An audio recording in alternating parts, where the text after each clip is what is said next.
Okay, you're good. Perfect. Hi, everybody. Thank you for having me. Sorry for like a weird little blur here. Yeah, so my name is Gary Reiger, co-founder of Heylayer, and also focused on product.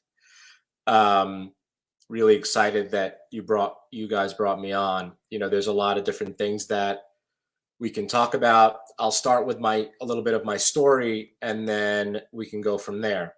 Uh, so I was a self-taught software engineer, but also started to kind of build my own team of engineers. And in 2017, my own one of my own clients came to me and he said, "Hey, have you heard of this thing called Bitcoin?"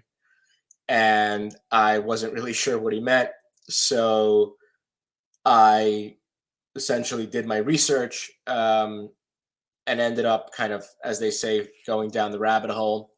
For me, I was somewhat involved in politics locally.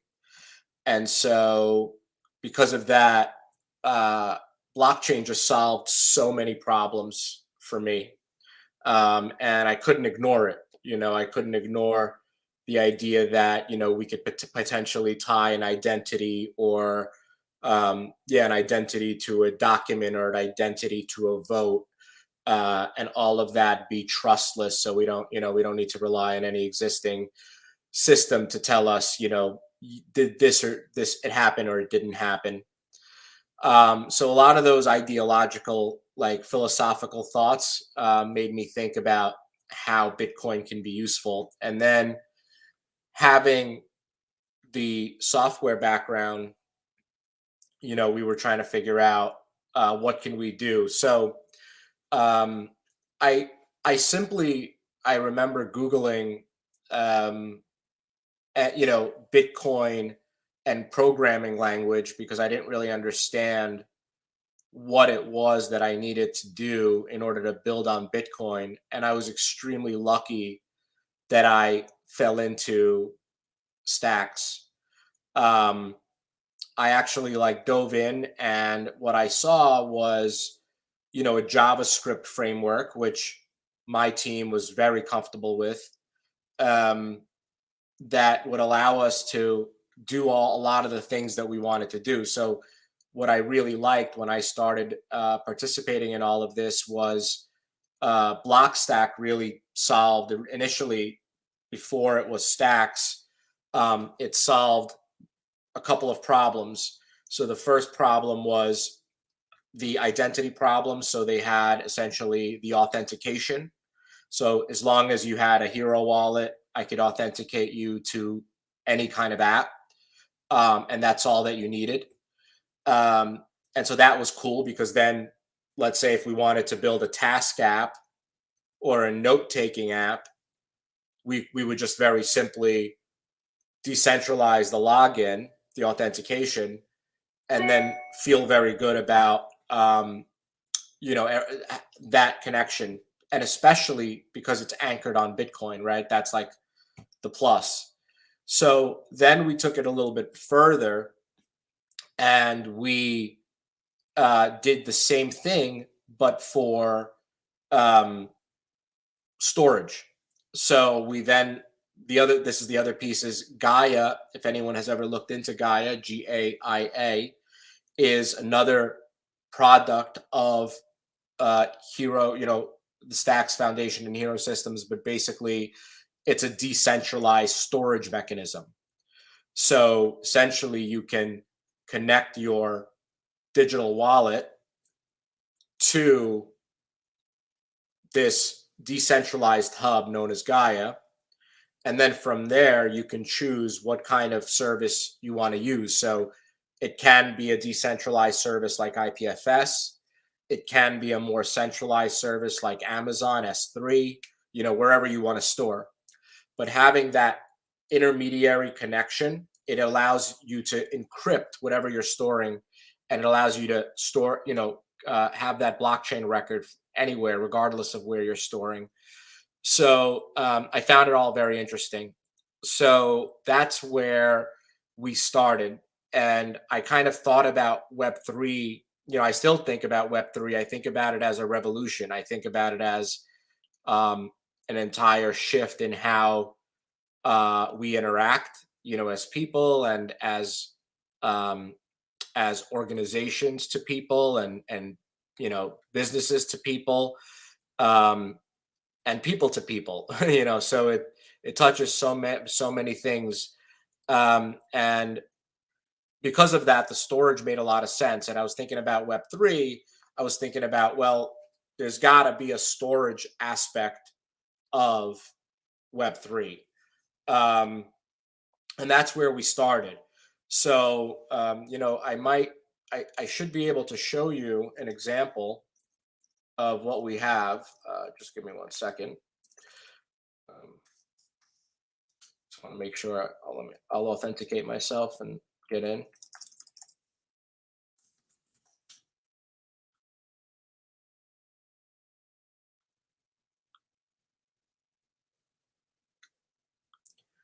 And I'll be able to show you the actual storage project that we built. So the reason why I bring up this storage project is this is actually what got us into the Stacks Accelerator. And so I know that one of the things that you all may be interested in is this idea of, right, of developing on Bitcoin. And so Stacks is the ecosystem that allows you to do that. And so that's what we were able to do. So let me show you what we have here. I'm just going to make sure I'm going to share the right one. I can share screen. Okay, let's see if this works.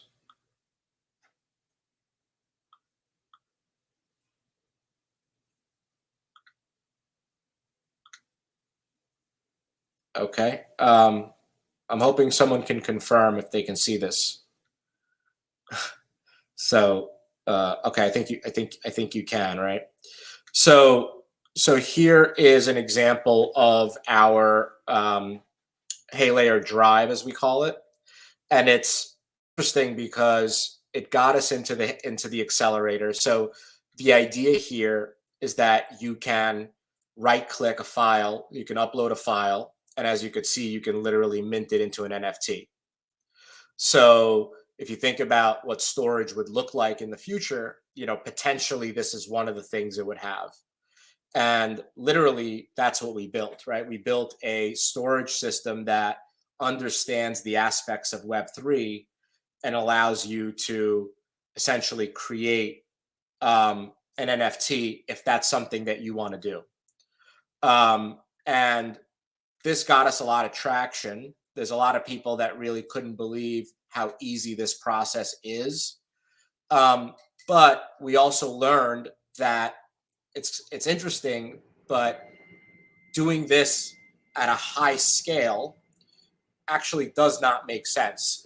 So we're learning that storage is good just for storage, but it's not good for specifically NFTs. And so that's a different conversation. But just to get into the specifics of this, so just to talk about how we did this, right? So we store our NFTs on IPFS.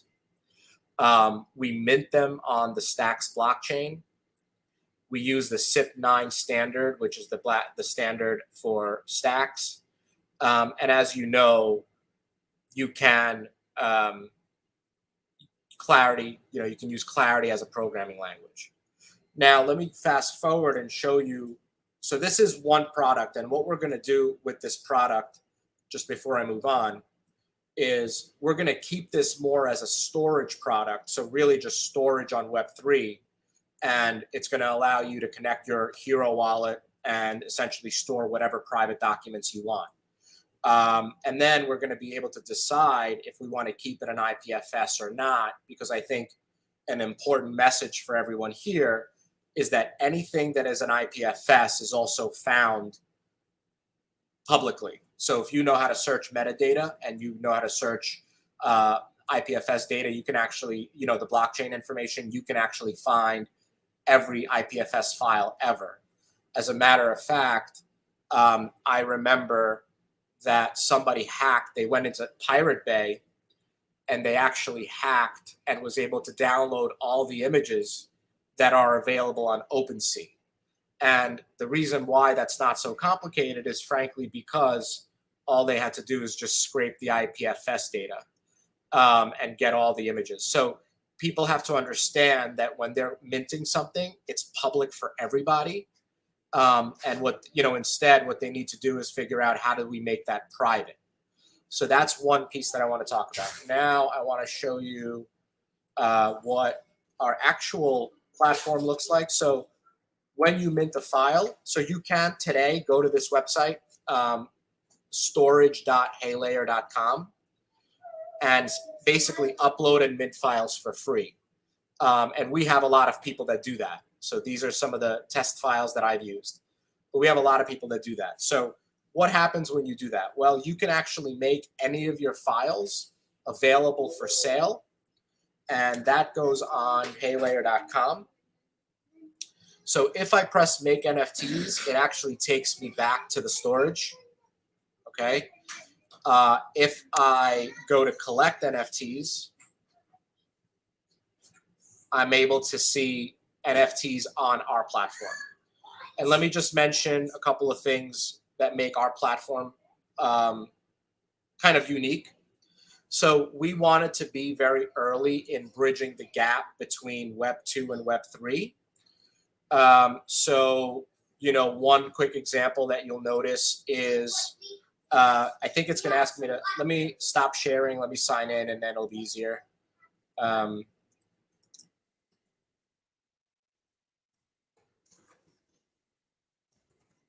Second.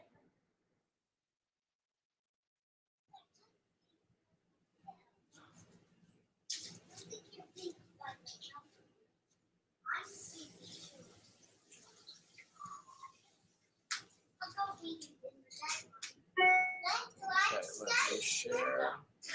No, we're not watching anything. Because Sophie's fighting. Okay. But you So won my card.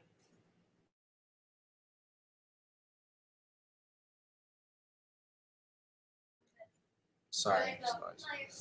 Um, So I'm just looking at this screen here, and what you can do is, for example, you can buy an NFT. So what we did is we wanted it to be as easy as possible. So even if you're a Web 2 user, right? So I think there's a couple of dynamics in what you'll find in Web 3. People that are into, especially Bitcoin, because there's a lot of people that get into Bitcoin for the purity of decentralization. And I value that. I understand that. So I have no issues about that. But what I do want you to understand is that we are sort of in this transition period, and it is important for us to onboard as many people as possible. And if you go to the average individual and start talking to them about, literally just start saying Bitcoin and crypto and blockchain, and you gotta it costs money, and even clarity, it's a lot of just fluff words that don't mean anything. And so we have people, like if you look at OpenSea, as if as an NFT platform, OpenSea is extremely successful. And it's extremely successful because it's got that really, really early crypto audience. Most people do not understand OpenSea, and what we're not realizing is most people are still waiting, right? So we have not come to this point of where the early majority, which is like, that's when most people come in, begin to come in. And so what we did is we looked at projects like NBA Top Shot. So I don't know if you know NBA Top Shot, but NBA Top Shot is basketball, and you can buy moments. And what we looked at them is they said, their theory, which I also agree. And this is Dapper Labs. NBA Top Shots, I think, is run by Dapper Labs. So it's really the people behind Dapper Labs. But their theory is people don't really care what blockchain it's on. They just want it to work, and they want to know that they are getting a one of one and that is somehow trackable. They know about this idea of NFTs, so they're bought in. They're going to let the technologists figure it out. And so what that really means to a lot of developers and a lot of us people that are building product is that the blockchain should really be the back end. Like, we should think about the blockchain as a back end. It's not the thing that's shining, it's the thing that's running things, because the user does, it's too complex for the user, for the average person to understand. So that's the approach we took. Not everybody takes that approach. As I said, OpenSea is number one, but they know that the early market is in crypto, right? So they know exactly who they're going after. Same as other marketplaces, even on Stacks. If you've looked at the marketplaces on Stacks, you may have looked at Heylayer. We take one approach, somebody else takes another. So let me just show you a couple of things here. So here's one of our approaches. So we allow users to pay with a credit card. It's as simple as filling out any kind of form, really. We also allow to pay with Stacks. The other thing that we do, so I didn't show you my login, but I was able to log in. So this is actually my Hero wallet, my digital wallet. It's synced to my Hero Heylayer account. But what I was able to do is I actually was able to log in without a wallet. So we can create experiences that are driven without wallets first. And then once a purchase is made, then essentially we can have the user log in with an email. So the process, just so you understand from the beginning, is we use a magic link login. It's an email-based login. There's no password, so we don't keep passwords, etc. People get the email, they confirm the email, they come into Heylayer. They can receive NFTs in theory, because the NFTs are not transferred until the final moment. So sorry, I didn't mean to log out here, but what I wanted to show you is that my wallet, I think I might be able to show you here, is my wallet. No, not here. My wallet is actually synced, right? So after they come back in from the email, we then say, hey, it's time to sync your wallet. And that's when they add the Hero wallet. So we want users to be able to understand that we want them to get into Web3 by buying with a credit card or with any currency that they're comfortable with. But once they're here, we want them to get educated, and we want them to sync their wallet. And I want to show you our FAQ page, because our FAQ page is built to be simple. So I think an example is, I think the digital wallet. So when you go to what is a digital wallet, not only do we have content here, but we also have other content and then deeper dive. So we try to break it down as simple as possible. And then if you want to go into detail, we have other things that we share. So I think it's just another place for all of you if you ever want to check out our frequently asked questions. And so in a nutshell, Heylayer, just to sort of, I think, wrap it up, and then I'll tie it together, and then I'll show you some other stuff. But Heylayer is essentially it's a minting and distribution system.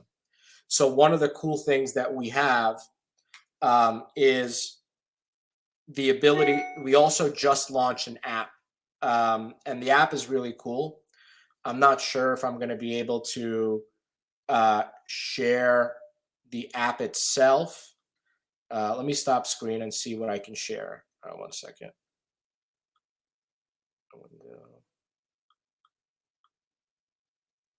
Okay.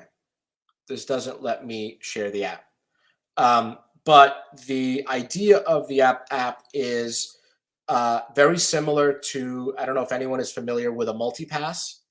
What we want to do is we want to create something that once an NFT is minted, what else do you do with it, right? So it's the big question of utility. when I went to NFT NYC, which was the most recent show, and it was just last week, the big question is, okay, yes, there are people that like NFTs just for NFTs. They like it for trading. They think they can make money. But why are we all here, right? Why are NFTs? Why are NFTs so important? I think most of us, especially those who are into decentralization, believe that NFTs, are much more than a photograph, right? We understand that it's something that tracks ownership. It has value. It can unlock other things. And so that's kind of what we've been working on. Essentially, the easiest thing I can show you is there should be a link that I can take you. And what it does is it creates anything. So users can scan a QR code. And then what it does is it takes them to an unlockable screen. So I guess I can show you this. So imagine you're an event like this, and soon maybe we can partner with any of you here or even at Wengi Web. But what would happen is you would come to a screen like this. I don't know how many of you have seen the movie The Fifth Element and have heard of Multipass. It's a very interesting concept. So it's a kind of the idea of an interplanetary passport. And that's really what gave me the vision of this, is the idea of, the blockchain has the potential to be the first interplanetary, to hold the first interplanetary passport. And so that's kind of why we modeled it that way. But essentially, this was something that we tested at NFT NYC. And what I would do is I would create a similar thing for you guys for attending this event, and we can actually talk about this after this call. And I'll send you the badge, and when you claim it, not only do you get this not only do you get a free NFT, because Heylayer covers the minting, right? So we actually take care of all the costs. There are no gas fees. That's one of the benefits of Heylayer. Again, it's all focused on ease of use. So now you're going to get a free NFT tied to what you participated in, and think of it as a stamp in your life, right? A stamp in your passport. And so what we actually have now is we have, let me share the other screen. We actually have the app live as of last night. It actually is in the App Store. So now you can actually hold these in your hand and say, hey, here are all the experiences I've had. And some of the experiences have extra unlockables, right? So if you have an experience like you attended this event, and by attending this event, there's maybe some other promotion or some other experience, maybe another private video from attendees or from vendors, etc. These are the things that only you can hold because they're tied to your identity, right? So now no one outside of yourself can be able to access all of these unlockables, and you can hold it in your pocket through this app. So those are just some of the things that we've been able to work on over the past. I mean, all in, it's been a couple of years, but I think between storage, creation of NFTs, which is what we're doing, and marketplace and utility, Heylayer is sort of that one-stop shop for launching your NFT product. And yeah, that's my journey into NFTs. Like I said, the way we do it is we do have a small team of engineers. I have a smart contract engineer who's focused on understanding clarity. He's done a really great job just out of college. So, don't sell yourself short. Just out of school, I'm a self-taught engineer. I went to school. I did graduate university, but I did it for something else, for political science.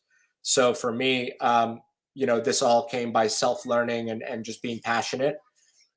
We also have a front-end engineer because, my belief is that, in today's world, it's very difficult to not have a good front-end experience and expect to have a ton of users. You can only go so far. Back-end, same thing. That's at the core of everything. So, we have our own server side. We have our own APIs, our own back-end that we've built out. And so that allows us to scale everything that we're doing much faster, right? So yeah, those are some of the things that we've done, and I appreciate you having me. And if there's any other questions, I'm happy to answer.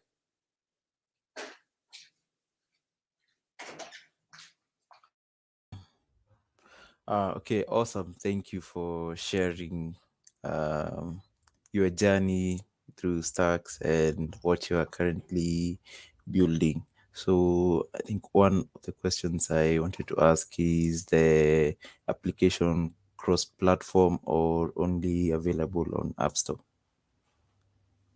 Yeah, so right now, we just got it approved yesterday.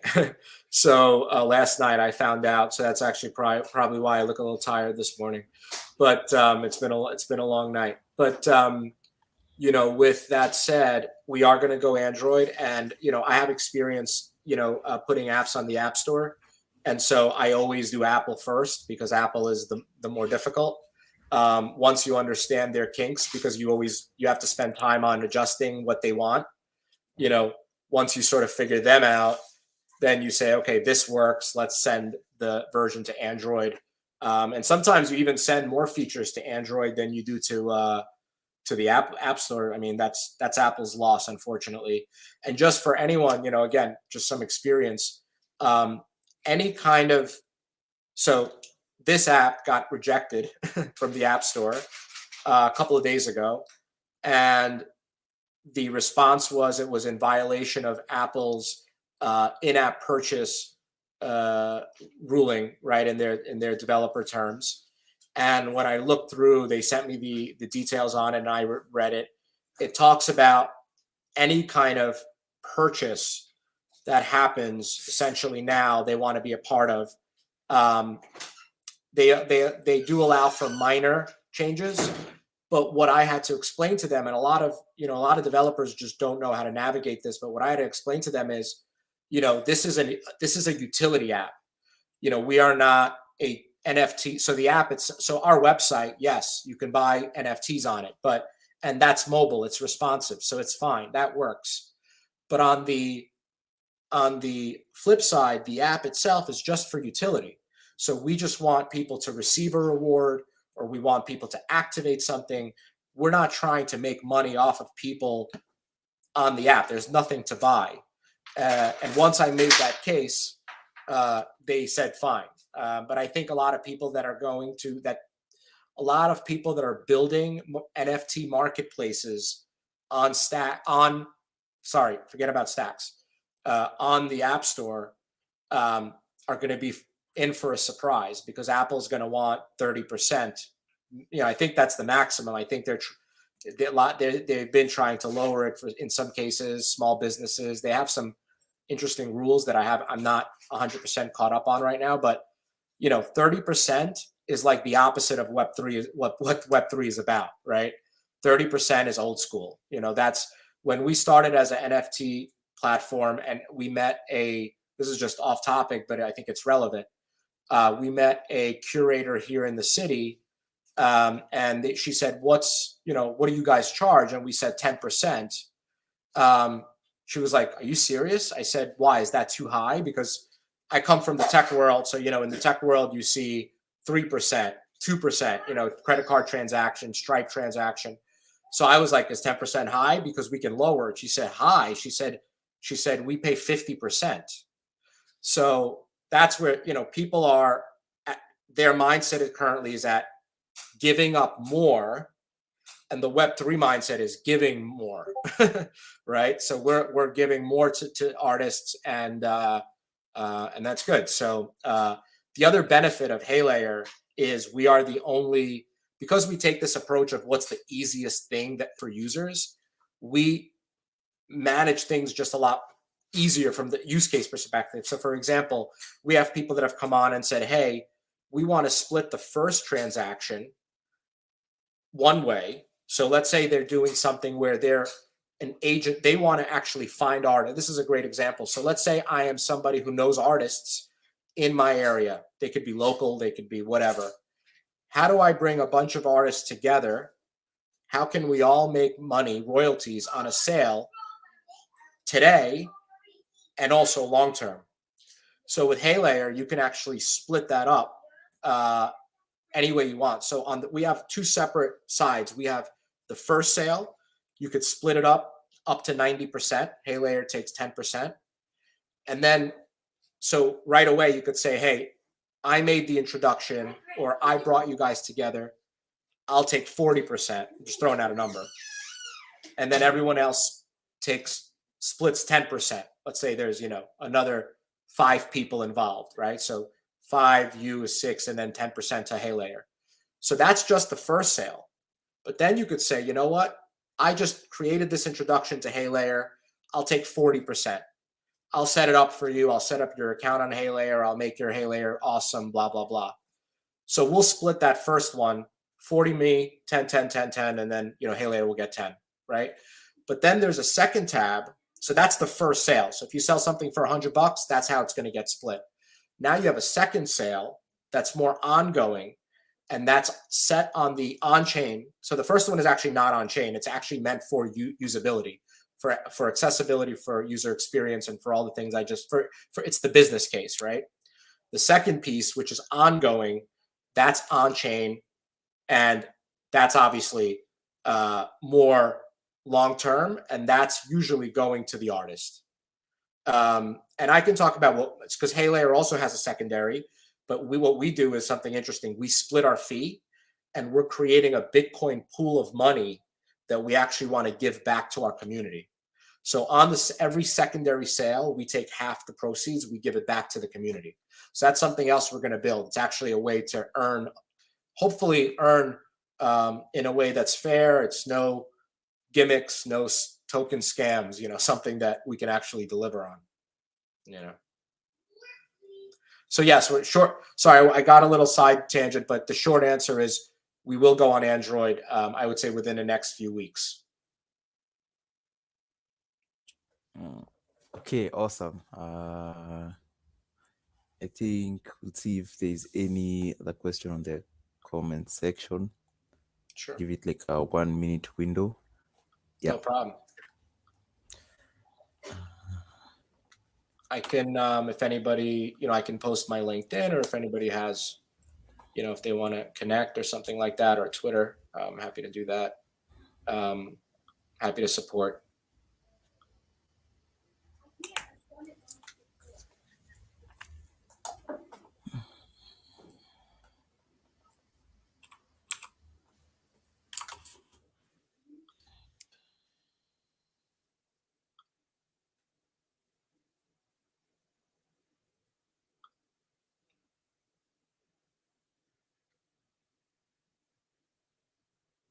Hopefully in the next one, we can have some unlockable that we can all be a part of, it'll be fun. Yeah. So we also plan to have like other physical meetups, and one of the things I've learned about is the interplanetary passport. So I also look forward to work with you so that we can have that for our upcoming events, because I think that would be really cool. Yeah, that'd be wonderful. I look forward to it. Awesome.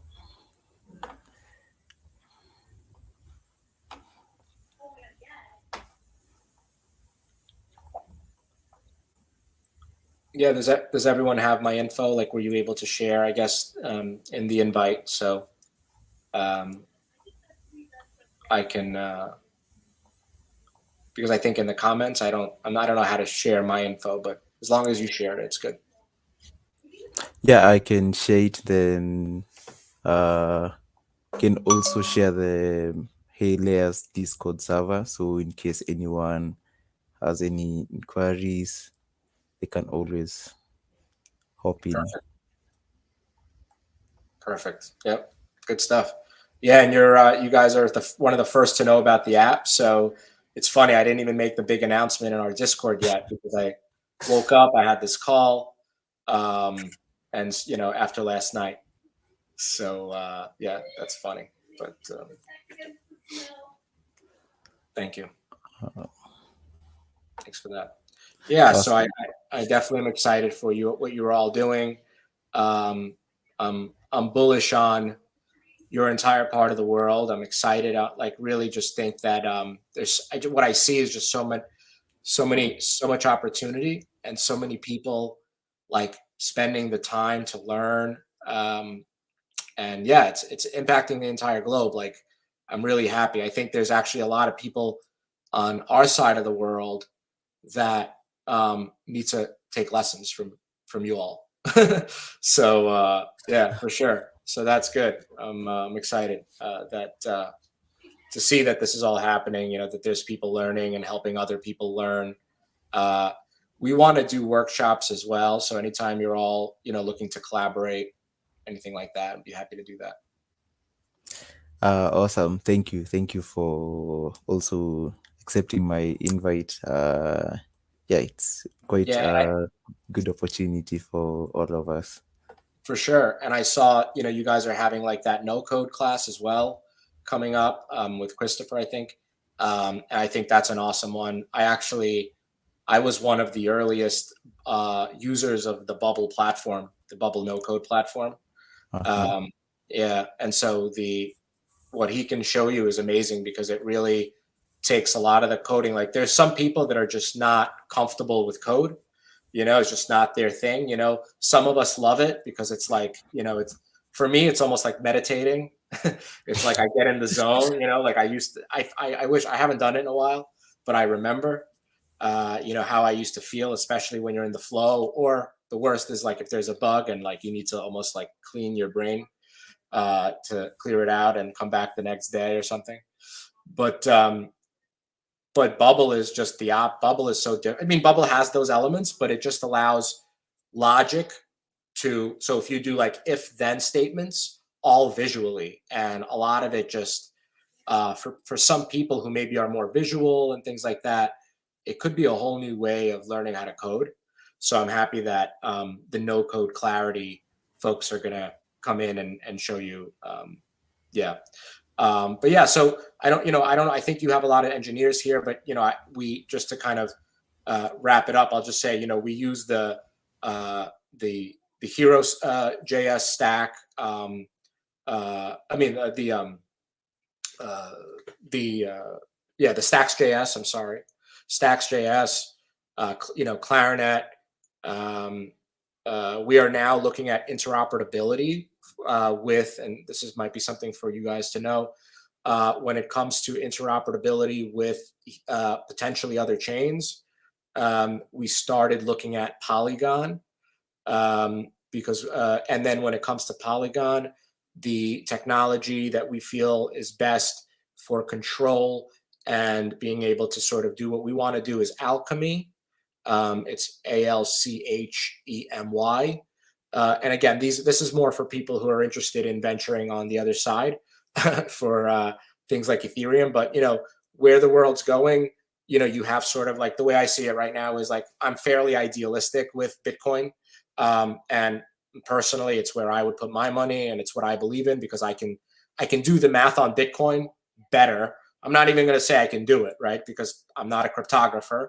So it gets to a point where I really can't validate what the pieces of the Bitcoin white paper say, but it is the closest to finality that I haven't been able to find, and so that's what I trust, and so that's more personal.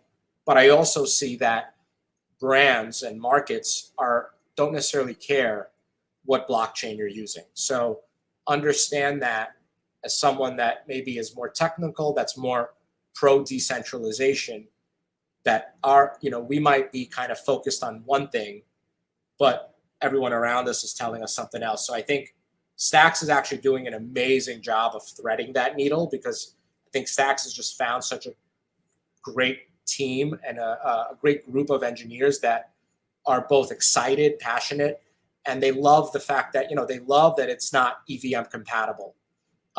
They love that it's Turing incomplete. Like all of these things actually make it safer. And so in some use cases, like one thing that I've thought about is if I have a Fortune 500 company come to me and say, hey, I want to store my files.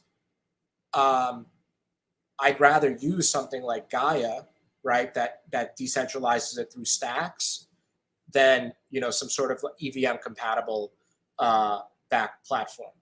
So I think what might happen, there's just some way of thinking about it, is anything high stakes. I love that concept of high stakes. Actually, Trevor in the Stacks Accelerator was the first one that mentioned that concept to me. It makes sense. Is anything that we sort of do that really does create that type of impact that might be, tied to security, decentralization, all of those things that make Stacks great are also the things that people are going to want to use it for.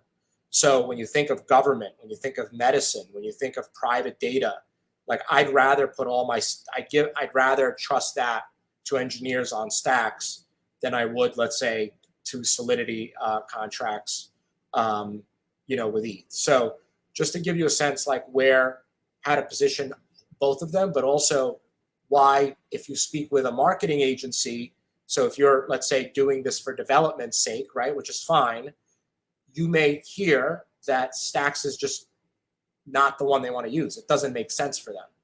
They say why. So something that's common is, so if people listen, they'll usually go with Stacks because after you say, look, it recycles energy, Bitcoin energy, so it's got the efficiency, it's no gas fees, or no gas. The gas fees are super low, et cetera. And it scales Bitcoin. Like people are like, okay, I'll give it a shot. But you also have those people they just read the top headline, right, of the news. And, those people will probably say, well, if MetaMask is the most popular wallet, like why can't your NFT show up there? Or they'll say, if Coinbase is the most popular, app for trading and it has, Bitcoin or whatever, why doesn't it have? There was another example. So it's MetaMask was commonly used, and right, the idea that maybe like if it's an NFT that's not on ETH, like it's not going to show up on OpenSea, for example, right? So those are the disadvantages.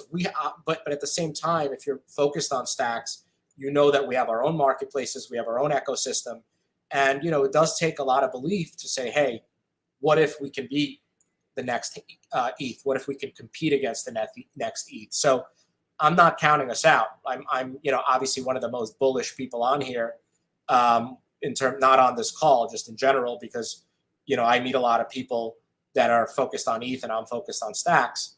But I also am a realist. So when I wake up and I see, half the people say Stacks is amazing and half the people say Stacks is amazing, but I want ETH, it makes me think about how do we bridge the two? How do we make the future interoperable? These are all conversations that I'm excited about. And other people too, because we have people on Stacks that have created bridges, right? So they also believe in the idea of the ability to bridge NFTs or convert. And I think all of this will, be made easier over time.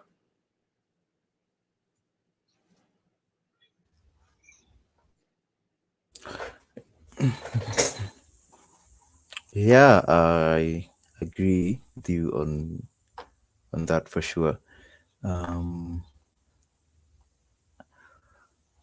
See, I can see there seems to be no question for now. Okay. But maybe you can share your social handles, maybe the best way someone to reach out to you in case of any questions or collaborations. Yeah, sure. So I guess I'll share it here. 1 second. Let me share my Twitter. Just make sure it's accurate.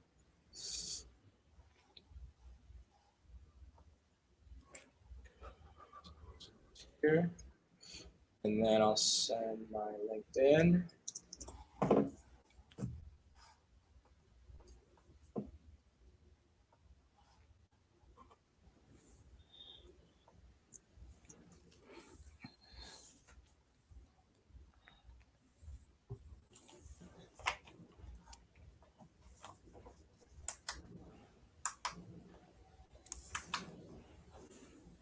I think it's this one.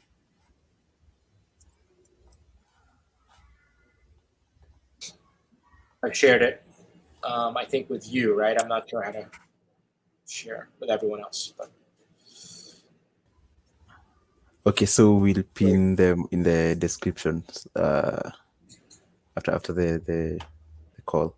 So thank you so much for coming in, and I thank our viewers for joining in to listen. For the next one, hopefully we'll have a more interactive session.